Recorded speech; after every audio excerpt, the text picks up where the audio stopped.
Good morning. This morning we're going to talk about different controls on similar equipment. This happened in British Columbia. There was an experienced tractor operator, and he was constructing a road, and he was using a downhill bulldozing technique. About 2 hours later, they found him out of the tractor at the bottom of the slope. Also at the bottom of the slope was the tractor lying on its side.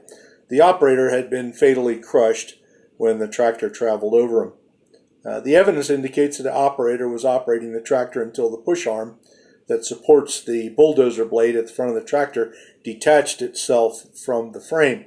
The operator had to reattach the push arm before he could continue.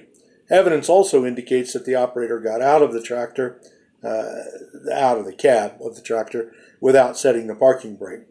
So, why did he do that? Well, the rental tractor that the operator drove on the day of the accident was different from the tractor that he usually drove.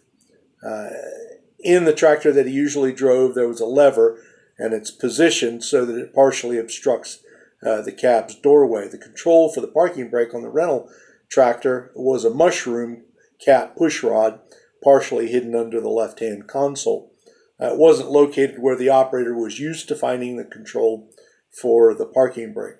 The accident for the British Columbia Workers' Compensation Board highlights a couple of things.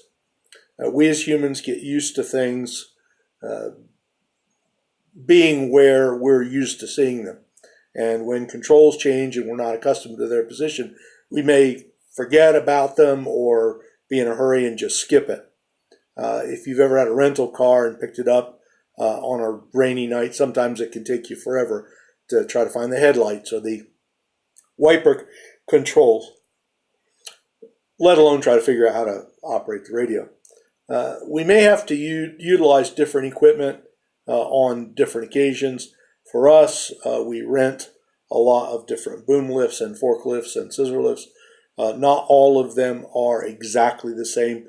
The controls on all of them are not always exactly the same. So we need to check to make sure we understand where the new piece of equipment that we have differs from the ones that we're familiar with, so that we can make the transition from one piece of equipment to another one where the controls may be somewhat different. So take some time, familiarize yourself with the control. Read the operator's manual. The operator's manual will give you all the information that you need to operate that piece of equipment safely. Thanks very much for your time. We'll talk again. Thank you.